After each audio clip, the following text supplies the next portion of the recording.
امریکہ نے 6 اگست 1945 کو جاپان کے شہر ہیروشیما پر ایٹمی حملہ کیوں کیا؟ ہیروشیما میں خوفناک تباہی کے باوجود پھر 3 دن بعد ناگاساکی پر ایٹمی حملہ کیوں کیا گیا؟ ہیروشیما اور ناگاساکی پر حملوں کے نتیجے میں 1,40,000 افراد موت کے منہ میں چلے گئے۔ یہ بھی افواہیں گرم تھی کہ اب امریکہ ٹوکیو پر بھی ایٹمی حملہ کر دے گا تاکہ وہ ہر صورت دنیا پر واضح کر دکھائے کہ وہی دوسری عالمی جنگ کا ہیرو ہے۔ امریکہ کا یہ طرز عمل آج تک برقرار ہے۔ افغانستان، شام، عراق میں خوفناک لشکر کشی اور قتل و غارت اس کی واضح مثالیں ہیں۔ بہرحال جاپان پر ایٹمی حملوں کو دوسری عالمگیر جنگ کا سبب سے خوفناک المیہ کہا جا سکتا ہے۔ اس کے 2 ہفتے بعد جاپان نے ہتھیار پھینک دیے۔ جن لوگوں نے ان حالات کا تجزیہ کیا کہ آخر امریکہ کو جاپان پر ایٹمی حملوں کی ضرورت کیوں پیش آئی، اس کی ایک وجہ تو یہ ہو سکتی ہے کہ امریکہ اس جنگ کو جلد ختم کرنے کا خواہاں تھا کیونکہ اس کی فوجوں کا نقصان ہو رہا تھا، لیکن اس سے بڑی وجہ یہ تھی کہ امریکہ کو یہ خوف لاحق تھا کہ کہیں وہ جنگ ہار نہ جائے۔ نہ صرف ناگاساکی اور ہیروشیما پر ایٹم بم گرانے سے دنیا بھر میں دہشت مچ گئی، لوگوں کے دلوں میں امریکہ کا خوف بیٹھ گیا، بلکہ ان حملوں سے جنگ کا خاتمہ ہو گیا، جس سے امریکی سپاہیوں کی جانیں بچ گئی اور باقی ماندہ جاپانی سپاہیوں اور شہریوں کی جانیں بھی محفوظ ہو گئی۔ امریکہ کو ان حملوں کا ایک فائدہ یہ بھی ہوا کہ جاپان ہتھیار ڈالنے پر مجبور ہو گیا، اور ان حملوں سے قبل یہ تاثر پھیل رہا تھا کہ جاپان ہتھیار پھینکنے کے لیے تیار نہیں۔ ان ایٹمی حملوں کا ایک اور بڑا سبب یہ تھا کہ امریکہ پرل ہاربر پر جاپانی حملوں کا انتقام لینے پر تلا ہوا تھا۔ حقیقت یہ ہے کہ پرل ہاربر پر جاپانی حملے کے بعد ہی امریکہ دوسری جنگ عظیم میں شامل ہوا۔ جاپان نے جنگ کے دوران جس بربریت کا مظاہرہ کیا تھا، امریکہ یہ حساب بھی برابر کرنا چاہتا تھا۔ ہیروشیما پر حملے کا انتخاب اس لیے کیا گیا کہ ہیروشیما پر جاپان نے کوئی فضائی حملہ نہیں کیا تھا، اس لیے یہ فیصلہ کیا گیا کہ ایٹم بم کے اثرات کا جائزہ لینے کے لیے یہ شہر مناسب ہے۔ ہیروشیما اس زمانے میں جاپان کا ایک اہم فوجی اڈہ بھی تھا۔ امریکی صدر ٹرومین نے فیصلہ کیا تھا کہ جاپان کے شہر پر ایٹمی حملوں سے کوئی خاطر خواہ تاثر پیدا نہیں ہوگا۔ اصل مقصد یہ تھا کہ جاپان کے جنگ لڑنے کی صلاحیت کو ختم کر دیا جائے۔ اس وقت ہیروشیما کی آبادی 3,18,000 تھی اور جاپان کا 7واں بڑا شہر تھا۔ یہ بات ذہن میں رکھنی چاہیے کہ ہیروشیما پر ایٹمی حملوں سے 70,000 افراد ہلاک ہو گئے، جبکہ ناگاساکی پر حملوں سے 40,000 افراد لقمہ اجل بنے۔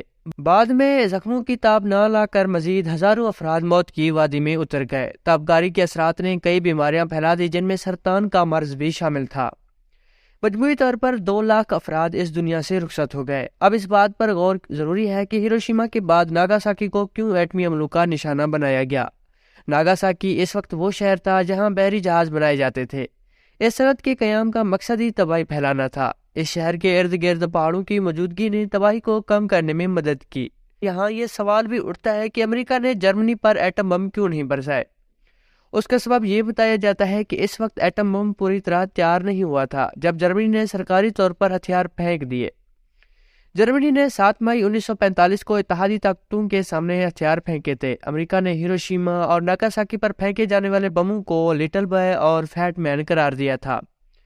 ابھی تک اس بات پر اتفاق نہیں ہو سکا کیا ایٹمی حملوں کا فیصلہ ایک سنجیدہ خیال تھا۔ ایٹم بم کا پہلا کامیاب تجربہ 16 جولائی 1945 کو نیو میکسیکو میں کیا جا چکا تھا۔ 1945 میں کریمیا میں ہونے والی کانفرنس میں برطانیہ کے وزیر اعظم ونسٹن چرچل، امریکہ کے صدر روز جوزف اسٹالن شریک ہوئے۔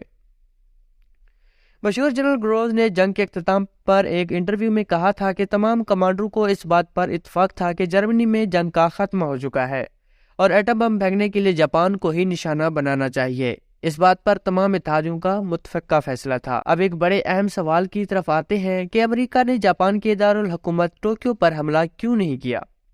اس کی وجوہات بڑی ٹھوس ہیں۔ ویسے تو کئی جاپانی اور جرمنی رہنماؤں نے امریکہ پر الزام عائد کیا ہے کہ جاپان تو ایٹم بم حملوں سے پہلے ہی ہتھیار پھینکنے کا سوچ رہا تھا، لیکن امریکہ نے مظلوم مقاصد کے لیے ہیروشیما اور ناگاساکی پر حملے کیے۔ بہرحال یہ بحث تو اب تک جاری ہے، لیکن حقیقت یہ ہے کہ ٹوکیو پر ایٹمی حملہ نہ کرنے کا فیصلہ اس لیے کیا گیا یہاں جاپانی شہنشاہ کا گھر تھا۔ ٹوکیو پر ایٹم بم پھینکنے کا ارادہ اس وقت تبدیل کیا گیا جب یہ بات سامنے آئی کہ ایسا کرنا فوجی اہمیت کے حوالے سے مناسب نہ تھا۔ اگر جاپان پر ایٹمی حملہ کرنا ضروری تھا تو پھر جنوب سے حملہ کیا جائے، اور ٹوکیو جنوب میں نہیں تھا۔ نگاٹا کے علاوہ تمام اہداف جنوب میں واقع تھے۔ آخر میں ٹوکیو پر بم گرانے کا منصوبہ بھی ترک کر دیا گیا اور اس کی جگہ ناگاساکی کا انتخاب کیا گیا جہاں دوسرا ایٹم بم گرا دیا گیا۔ امریکی جنگی بحرین کے مطابق اگر ایٹم بم ایسے شہر پر گرایا جائے جہاں پہلے ہی بہت بمباری کی جا چکی ہو تو اس سے یہ تعین کرنا مشکل ہوگا کہ یہ کتنا طاقتور بم تھا، کیونکہ فضائی حملوں سے پہلے ہی بہت نقصان ہو چکا تھا۔ جاپان کے بہت سے چھوٹے شہروں پر اس لیے ایٹمی حملوں سے گریز کیا گیا کیونکہ فوجی لحاظ سے ان کی کوئی اہمیت نہ تھی۔ ہیروشیما اور ناگاساکی پر ایٹمی حملوں کی سب سے بڑی وجہ یہ تھی کہ یہ فوجی لحاظ سے بڑے اہم شہر تھے۔ ٹوکیو پر حملہ نہ کرنے کی ایک وجہ یہ بھی تھی کہ یہاں جاپان کے شہنشاہ کی رہائش گاہ تھی۔ اس کے علاوہ جاپان کے بڑے فوجی افسروں کا ٹھکانہ بھی یہی تھا۔ اب اگر آپ ہتھیار پھینکنے کے لیے جاپان سے مذاکرات کرنا چاہتے ہیں تو پھر ان فوجی افسروں کو ہلاک کرنا ہرگز دانشمندی نہ ہوگی۔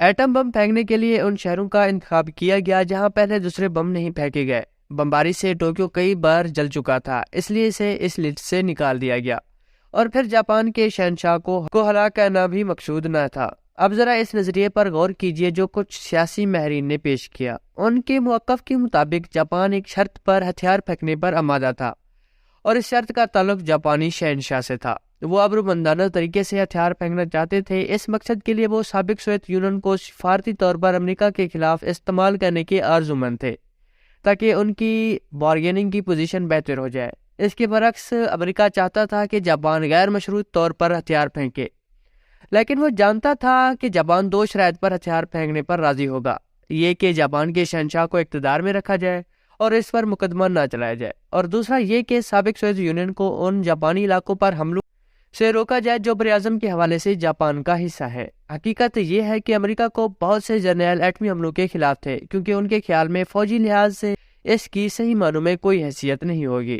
کچھ ماہ پہلے روسی جاپان پر ایٹمی حملوں کے حق میں تھے۔ آخر بات یہ تھی کہ ان حصوں کو ٹارگٹ کیا جائے جنہیں کوئی نقصان نہیں پہنچا اور وہ فوجی اہمیت کے حامل بھی ہوں۔ ہیروشیما اور ناگاساکی کا انتخاب اس لیے کیا گیا جبکہ ٹوکیو کو انہی وجوہات کی بنا پر بخش دیا گیا۔